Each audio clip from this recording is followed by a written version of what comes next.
राम मंदिर तो पड़ाव है, लक्ष्य राम राज्य की स्थापना होना चाहिए। काश आप पूरे प्रदेश को अयोध्या बनाने और पूरे प्रदेश में राम राज लेने का ख्वाब देखने वाला बजट प्रस्तुत करते। महोदय, गोस्वामी तुलसीदास जी ने रामचरितमानस में राम राज के बारे में लिखा है, देहिक देविक भौतिक तापा, राम राज नहीं कहूँ व्यापा। मानस में तुलसीदास राम राज के बारे में लिखा है, राम राज में किसी को भी दैहिक यानी शारीरिक कष्ट नहीं था, दैविक आपदा भी नहीं कहीं पर आती थी, भौतिक यानी आर्थिक मानसिक कष्ट नहीं होता था।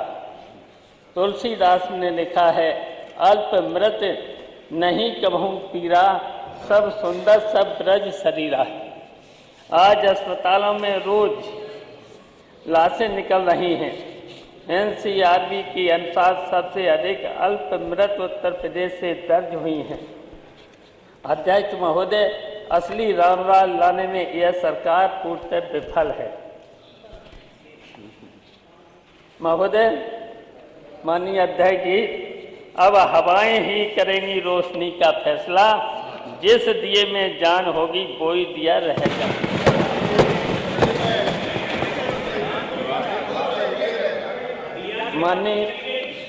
माननीय अध्यक्ष जी, नेता सदन को मैं सुन रहा था, उनका भाषण सिर्फ दो विषयों पर केंद्रित था, क्योंकि उन्होंने मुझे कई बार कोट किया, इसलिए बोलना अनिवार्य है। पहला, अयोध्या, जिसके चौमुखी विकास की गाथा उन्होंने सुनाई और ये भी कहा सपा के लोगों ने अयोध्या की तरफ ध्यान नहीं दिया है। तो अयोध्या में हुए हमारे समय के काम, समाजवादी पार्टी के समय के काम, भजन स्थल के निर्माण का कार्य समाजवादी पार्टी की सरकार में हुआ।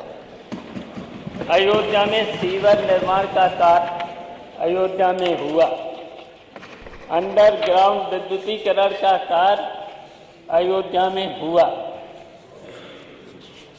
पर्यटकों के लिए सुविधा हेतु आधुनिक शौचालय का निर्माण समाजवादी पार्टी में हुआ।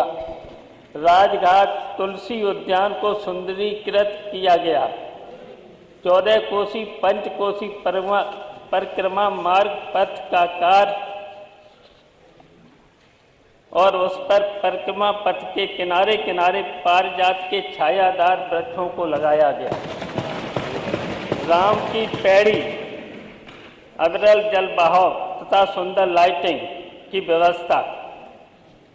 उस पर आज राम घाट जो था, उस पर आचमन के लिए पानी इतना गंदा था, उसको अविरल धारा से बहाया।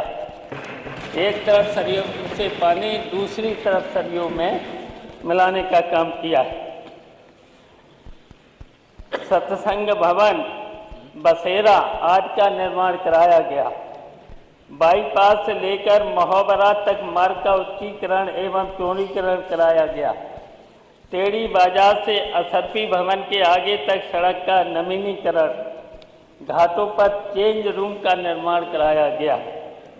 महोदय, बस हमने उसका प्रचार, इवेंट और मीडिया मैनेजमेंट नहीं किया था, जिसकी वजह से जब मैनेजमेंट, मीडिया और ये सब नहीं किया था, उसकी वजह से जो धन बचा था तो उत्तर प्रदेश की जनता की भलाई के लिए किया गया, उत्तर प्रदेश का विकास किया गया।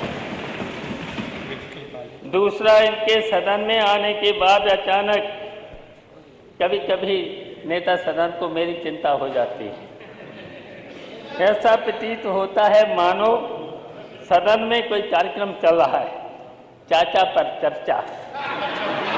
ये लगता है चाचा पर चर्चा। आपके माध्यम से मैं कहना चाहूँगा, चाचा पीढ़ी के थे, हैं और रहेंगे। दादी समाजवादी थे, हैं और रहेंगे। अखिलेश के चाचा थे, हैं और रहेंगे। माननीय अध्यक्ष जी, वित्त मंत्री जी महोदय, आपको पता मैनपुरी के उपचुनाव में लग ही गया। जब कोई फुटबॉल का अच्छा खिलाड़ी मिलता है तो गोल ठीक हो जाता है। मेरी चिंता से ज़्यादा मेरे साथी की चिंता होना चाहिए हमसे ज़्यादा, जिन्होंने अभी दिल और दल बदला है। इनकी चिंता होना चाहिए, नहीं तो फिर आ जाएंगे इधर।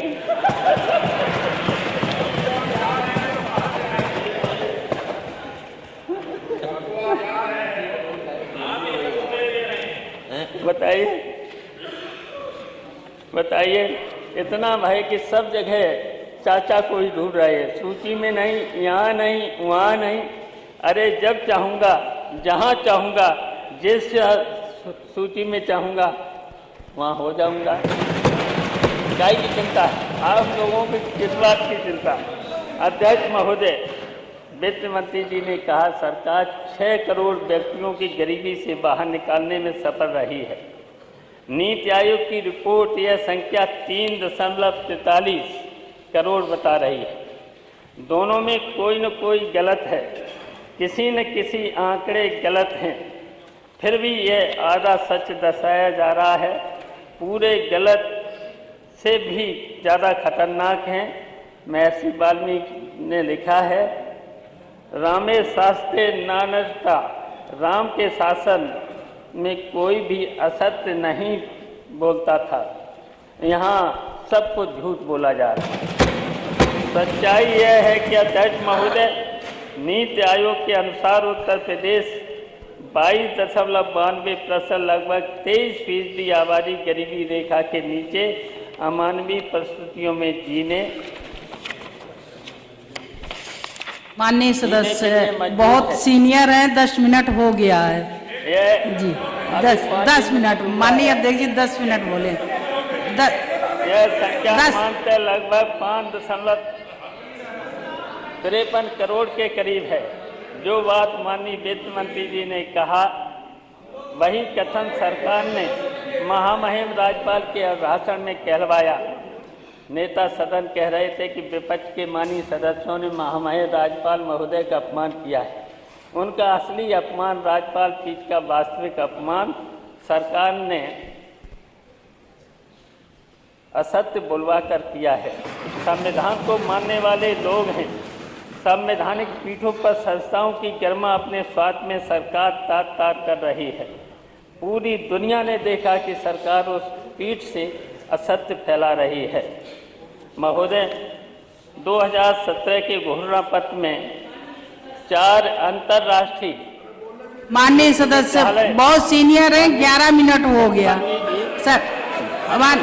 7 साल बीत गए, उस पर आपने क्या किया? प्रदेश को एक भी अंतर्राष्ट्रीय विश्वविद्यालय क्यों नहीं मिल सका? एक लोगों का समय और दे दीजिएगा। इस बजट उसके लिए क्या प्रावधान है? 2017 के घोषणा पत्र में आपने विदेश जाकर पढ़ाई करने वाले छात्रों के लिए भीमराव रामजी अंबेडकर छात्रवृत्ति योजना का वादा किया था। महोदय, आज 7 साल बाद उसके लिए बजट में प्रावधान क्यों नहीं किया? पीएचडी को न्याय देने के नाम पर सरकार इतनी उदासीन क्यों हो जाती है? इसी तरह आपने 70 लाख नौकरी देने का वादा किया था, उसका क्या हुआ? रोजगार देने के नाम पर सरकार सिर्फ कागजी वादा कर रही है, कहीं कोई मंशा नहीं है। सरकार की रोजगार बढ़ाने को लेकर बजट में रोजगार को लेकर सिर्फ खोखले वादे हैं, कहीं कोई इच्छा शक्ति नहीं दिख रही है सरकार की। सरकार यह भी बताए कि केंद्र और राज्य सरकार की महत्वाकांक्षी स्मार्ट सिटी योजना का क्या हुआ? प्रदेश को कितनी स्मार्ट सिटी मिल सकी? आपके बजट में इस पर खामोशी है। कोई स्मार्ट सिटी नहीं। पूरे बजट में इस दृष्टि का भाव है कि लोगों के हाथों में नकदी कैसे पहुँचे। एमएसएमई और बड़े उद्योगों का फायदा प्रदेश की जनता तक कैसे पहुँचेगा? माननीय सदस्य जी बहुत सीनियर हैं और बनाना चाहती है। अगर लोगों के 13 मिनट हो गए, नहीं होगी, 3 मिनट अधिक हो गए 10 मिनट के लिए। मैं अब तो डिमांड कैसे पैदा हो, और बिना डिमांड पैदा हुए अर्थव्यवस्था को गति नहीं मिल सकती। तो 2 लोगों का काट के ऐसे में लोगों को काम के बदले नकदी दीजिए, किसानों की उपज का बढ़िया दाम दिलवाइए। अगर इतना आप कर सके तो अर्थव्यवस्था को गति मिल जाती। उत्तर प्रदेश में जब हमारी समाजवादी सरकार थी तो माननीय सदस्य जी अब बंद करिए आप। प्रदेश में निवेश आए और लोगों को पलायन से मुक्त। विधायक पीयूष रंजन निषाद जी, रोजगार के अवसर, विधायक पीयूष रंजन निषाद जी, माइक बंद कर दीजिए, माइक बंद कर दीजिए। अध्यक्ष जी 10 मिनट के लिए बोल रहे हैं। मेरी बात सुनिए, मार्शल को बुलवाएं, यहाँ एक सदस्य का हमारे कम कर दीजिए, जिसका भी कम करिएगा। इधर ज्यादा बुलवा लीजिएगा एक आदमी को, हमारे कम कर दीजिए। एक ये बीच में। महोदय, इस बजट में पंडित दीनदयाल उपाध्याय, हमारे सदस्यों में से 2 सदस्य, आप एक सदस्य कम बोल लेंगे, बात हो जाएगी। आप बोलने दीजिए। दुर्भाग्य है कि वर्तमान सरकार मंडियों के प्रति उदासीन है। पूरे प्रदेश में आपके द्वारा एक मंडी का सृजन नहीं किया गया है। इस बजट में भी आपने कोई योजना राशि इसके लिए नहीं रखी है। आप ही आंकड़े बताते हैं कि अभी तक विभागों में पिछले बजट का बहुत बड़ा हिस्सा ही खर्च नहीं हो सका। विकास कार्यों की इस धीमी रफ्तार पर सरकार अपनी पीठ थपथपा सकती है। सरकार अपने प्रतिनिधि धन प्राप्त की प्रत्याशा में दावोस भेज रही है, जबकि बजट का ही अधिकांश हिस्सा खर्च नहीं कर पा रही है। आर्थिक कुप्रबंधन के कारण आर्थिक विषमता बढ़ी है।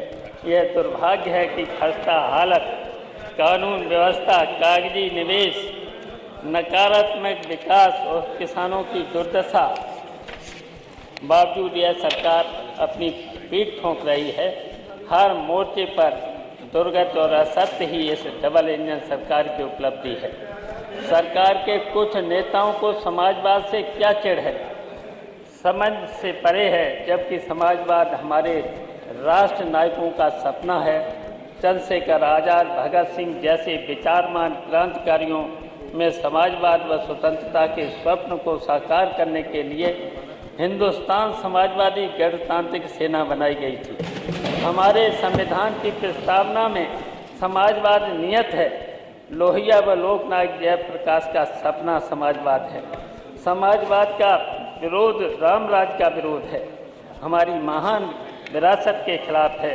अध्यक्ष महोदय, हमारे महान लोकतंत्र की खूबी है कि अहंकार और सत्ता लंबे दिनों तक नहीं चलती है। ब्रिटानिया हुकूमत को हमारे नायकों ने पलटा, कई जालिम सरकारों को हमारे पूर्वजों ने पलटा, 4 बार तो हमने ही पलटा, फिर हम पलट देंगे। हमने जिस दौर को चाहा है बदल डाला है और जिस दौर को चाहेंगे बदल डालेंगे। महोदय, सरकार को गुमा है, प्रतिदिन की उड़ान कुछ कम है, लेकिन हमें यकीन है कि आसमान कुछ कम है। तो महोदय,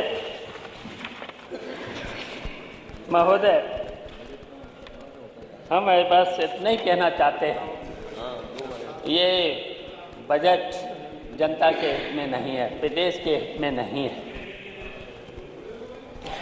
तो इस बजट में केवल धोखा है। तो इसलिए हमने जितने सुझाव दिए हैं माननीय वित्त मंत्री जी से, उसमें जरूर जोड़े जाएं, जिससे जनता का भला हो। और मैंने जो कहा है, समाजवाद ही रामराज है, तो उसी समाजवाद के बिना रामराज नहीं हो सकता है। इसलिए मेरे जितने भी संशोधन हैं, जरूर इन संशोधन को अपने भाषण में, अपने घोषणा में जरूर रखें। धन्यवाद।